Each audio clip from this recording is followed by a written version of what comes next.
Disclaimer under Section 107 of the Copyright Act 1976. All licenses made for fair use for purposes such as business, comment, news reporting, scholarship, and research. Fair use is a use permitted by copyright statute that may not otherwise be infringing. Non-profit, educational, or personal use tips the balance in favor of fair use.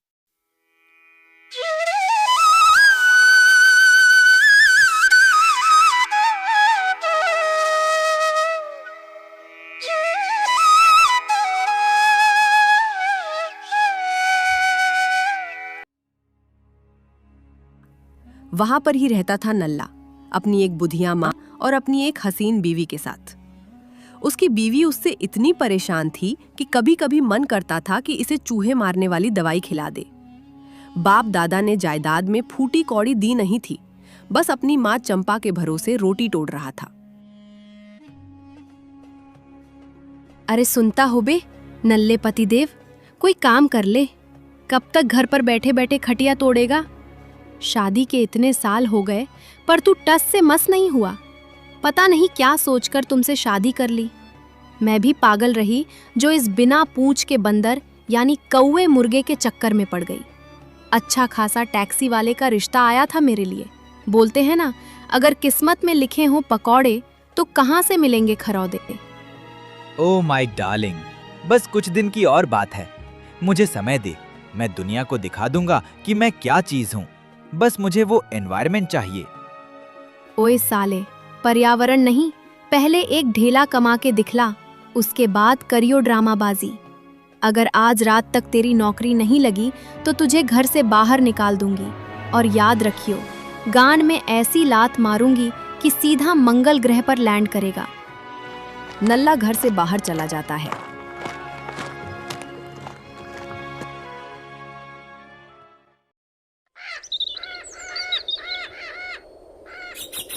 नल्ला चाय की टपरी पर परेशान बैठा होता है कि वो क्या करे, क्योंकि अगर कुछ नहीं करा तो सही में उसकी बीवी उसकी गांड में लात मारकर उसे निकाल देगी।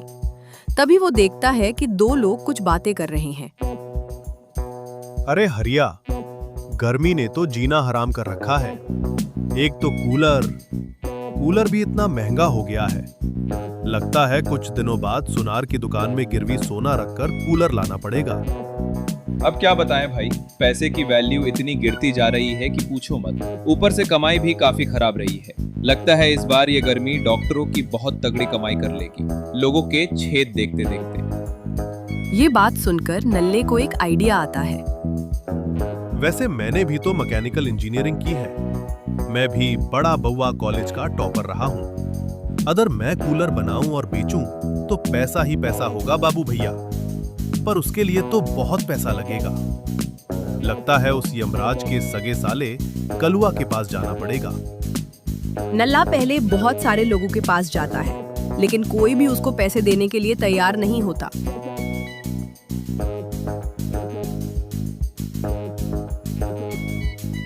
तो नल्ला गांव के गुंडे कलुआ के पास पैसे मांगने जाता है। कलुआ का खौफ ऐसा था कि लोग उसके सामने पादने से भी डरते थे।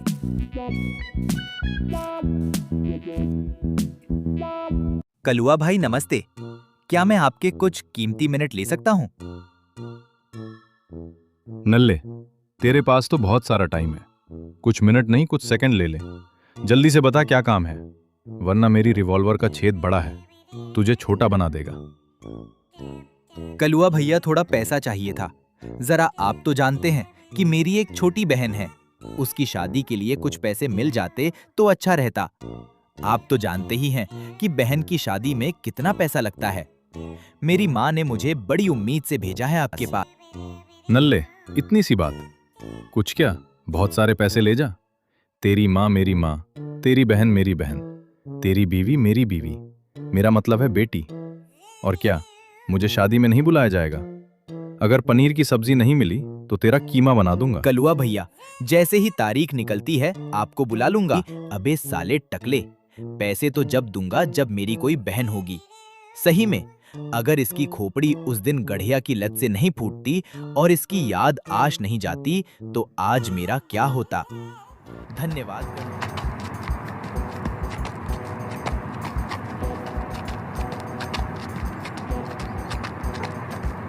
जब नल्ला आराम से एक पेड़ के नीचे बैठा था तो एक गांव वाला आता है। ओए नल्ले, जरा ये बता, तूने कलुआ भाई को झूठ बोलकर पैसे तो ले लिए, लेकिन अब तू करेगा क्या? अगर उसको पता चला तो वो तेरा केसमा बना देगा। याद है ना वो कौवे के साथ क्या हुआ था? उसने कलुआ भाई से झूठ बोला था। कलुआ भाई ने उसे नंगा करके गधे पर बिठाया था।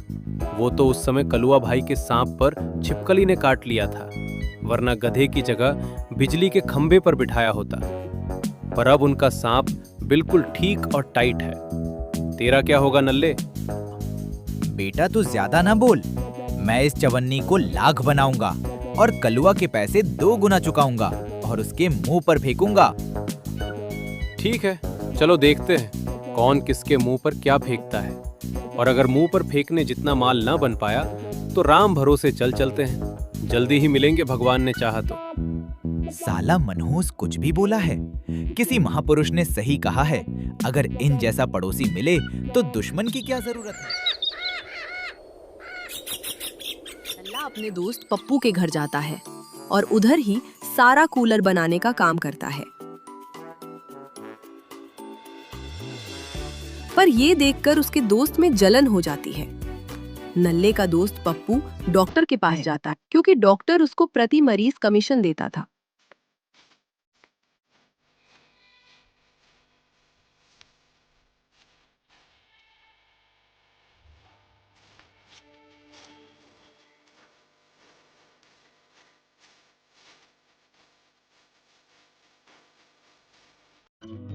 डॉक्टर जी नमस्ते।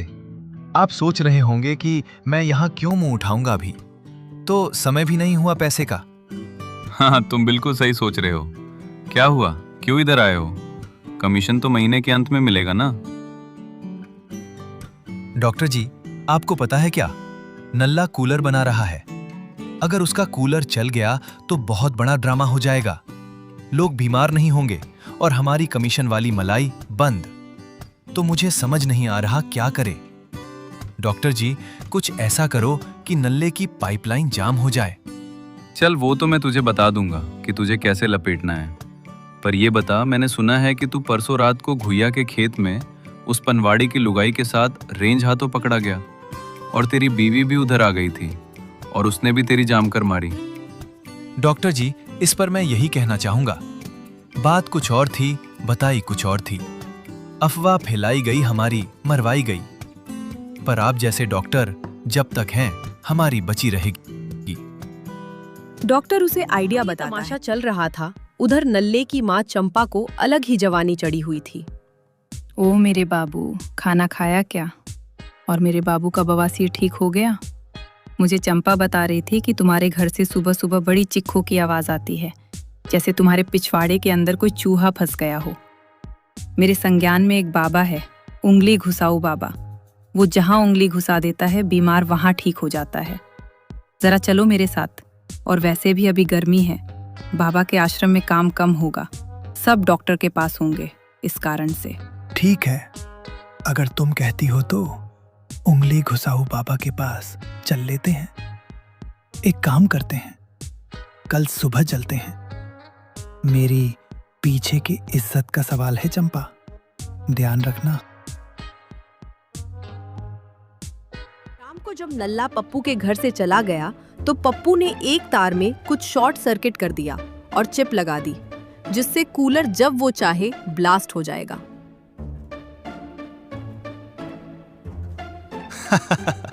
उसको क्या लगा कि वो कूलर बनाएगा और पैसे कमाएगा? बेटा तेरे जैसे बहुत आए और बहुत गए। ये कूलर नहीं, नल्ले के घर का यमराज है।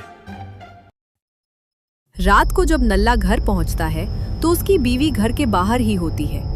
उसकी बीवी ने गुस्से भरे स्वर में पूछा, क्या आपने आज पैसे कमाए? यदि नहीं तो बाहर कुत्ते के साथ सो, यदि हाँ तो आइए और रात का खाना खाइए और खाकर निकल जाइए। हाँ, मैंने पैसा लाया हूँ और जितना तुमने बोला उससे ज्यादा लाया हूँ। ये लो पैसा और जल्दी से खाना दो। और माँ क्या कर रही है? नल्ला अपनी पत्नी को पैसे देता है। तुम्हारी माँ के पास काम ही क्या है फालतू की बातें करने के अलावा? और वो बोल रही थी कि कहीं जा रही है सुबह। पता नहीं तुम्हारी माँ का पिछवाड़ा घर में क्यों नहीं टिकता, सारा दिन यहाँ वहाँ मुंह मारती फिरती है। चमेली नल्ला को खाना देती है और नल्ला खाता है।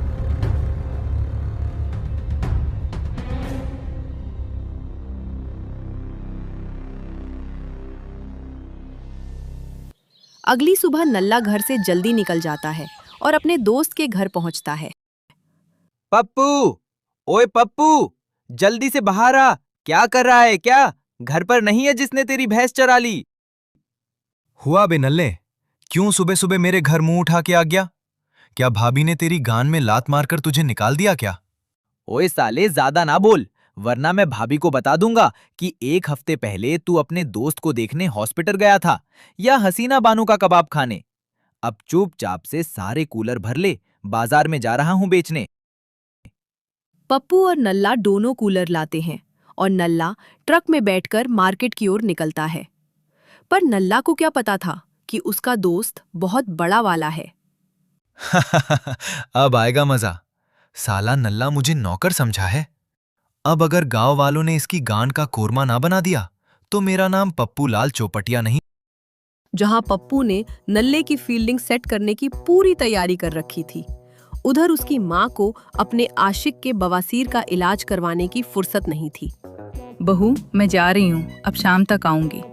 घर का तूने नाश तो कर ही दिया है, फिर भी बच्चा कुच्चा जो बचा है उसका ख्याल रखियो। माँ जी बता दीजिए, कहाँ जा रही है?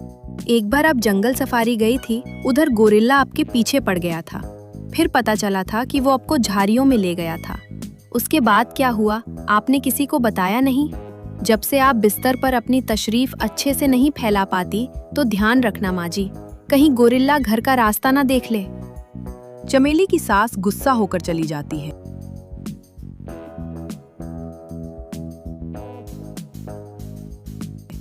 चमेली सास रोड से जा रही होती है तो उसको वहां पर वो गुंडा कलुआ मिल जाता है जिससे नल्ले ने उधार लिया था।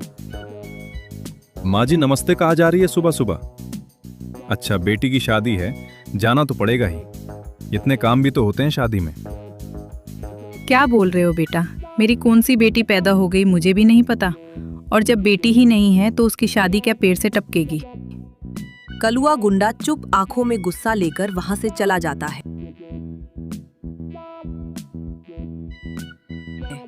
पता नहीं इसको किसने शादी के बारे में बोल दिया। चलो छोड़ो, मुझे जल्दी जाना पड़ेगा वरना ट्रेन छूट जाएगी। चमेली और उसका आशिक ट्रेन पकड़ते हैं और उंगली घुसाओ बाबा के पास पहुंच गए थे।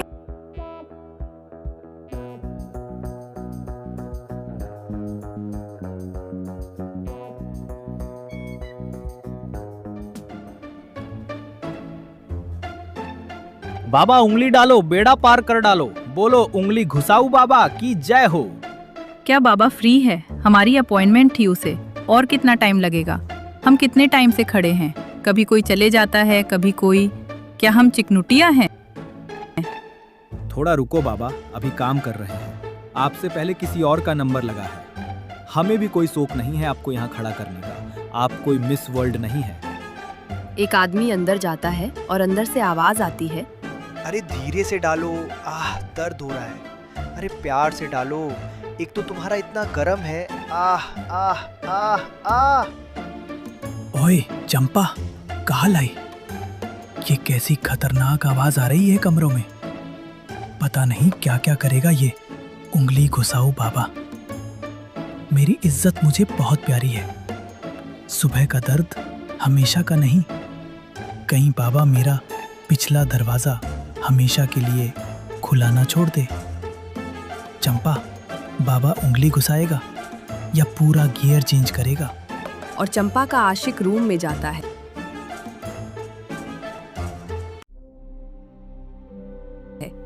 कमरे के अंदर कोहरा होता है, एक अलग सा सन्नाटा, जैसे किसी का दिल डर में होता है।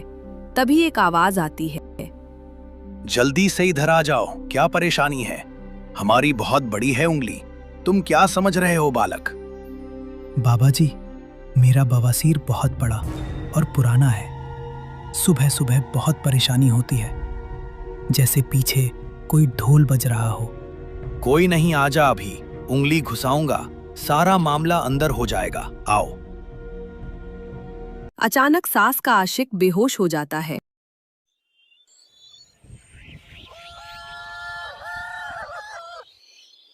शाम को वो दोनों स्टैंड पार उठते हैं। उनके सारे ज्वेलरी और पैसे गायब हो चुके होते हैं और आशिक की गांड बिल्कुल मोटी और लाल हुई होती है, जैसे किसी ने गरम तवे पर बिठा दिया हो। ये क्या? हम यहाँ कैसे आ गए? मैंने तुम्हें कहा था कि इधर मत चलना। तुमने फिर भी फोर्स करके हमें यहाँ बुलाया। मेरा तो बैठने लायक हाल भी नहीं छोड़ा बाबा ने। अब तो पजामे में भी आग लग रही है। अबे चुप बूढ़े साले। एक तो मैं तेरे जैसे फटी ढोल वाली आवाज वाले आदमी के साथ पट गई और ऊपर से तेरे बावसीर का इलाज करवाने के लिए इतनी मेहनत की। क्या करूं, गलती हो गई। जहां नल्ले ने अपना स्टाल लगाया होता है, वही कलुआ गुस्से में आकर सारा सामान तोड़ फोड़ के रख देता है और ले जाता है। साले कभी भी जिंदगी में मेरे साथ होशियारी ना करियो, वरना अभी तो तोड़ा है, अगली बार क्या करूंगा याद रखेगा। वो तो मैं कूलर से वसूली कर लूंगा, इसलिए छोड़ दिया। चल भाग यहाँ से। नल्ले की बीवी हमेशा की तरह घर के बाहर होती है और नल्ले से पूछती है, नहीं, मुझे पता चला कि तुम कूलर लाए हो। इधर मैं गर्मी से मर रही हूँ और तुम वहाँ कूलर बेच रहे हो। अगर अभी आधे घंटे के अंदर कूलर नहीं लाए तो घर में घुसने नहीं दूंगी। निकल साले हरामखोर की औलाद। नल्ला अपने दोस्त पप्पू के घर के बाहर ही खड़ा था तो उसको सुनाई देता है, इस नल्ले की तो मैं खटिया खड़ी कर दूंगा। साला मेरा काम में अर्चन करेगा। साले को ही पिटवा दिया। ये सुनकर नल्ला गुस्सा हो जाता है और वो उसका ही कूलर चुराने की सोच रहा है। तो नल्ला चुपके से कूलर चुरा लेता है और अपने घर पर लगा देता है। नल्ला दारू के ठेके पर पौवा लेने जा रहा था तो उसको सोने की अशरफियां मिलती है, जो देखकर मुंह उठा लेता है। उधर उसकी माँ अभी तक जंगल में फंसी हुई है और आखिरी बार उसने अपने आशिक के साथ शादी की और एक जंगल के पास वाले गांव में ही रहने चली गई। गुंडा जो कूलर लेके गया था वो फट गया। इसी वजह से नल्ले को वो सोने के सिक्के मिले थे, क्योंकि धमाके की वजह से जमीन से वो सिक्के बाहर निकले थे। हमें कभी किसी को धोखा नहीं देना चाहिए। हमें कभी भी किसी के काम में टांग नहीं अड़ानी चाहिए। हमें हमेशा दूसरों की मुसीबत के समय मदद करनी चाहिए। और याद रखो, डॉक्टर से दवा लो, बाबा से उंगली मत घुसाओ। अगर वीडियो पसंद आया तो सब्सक्राइब करें।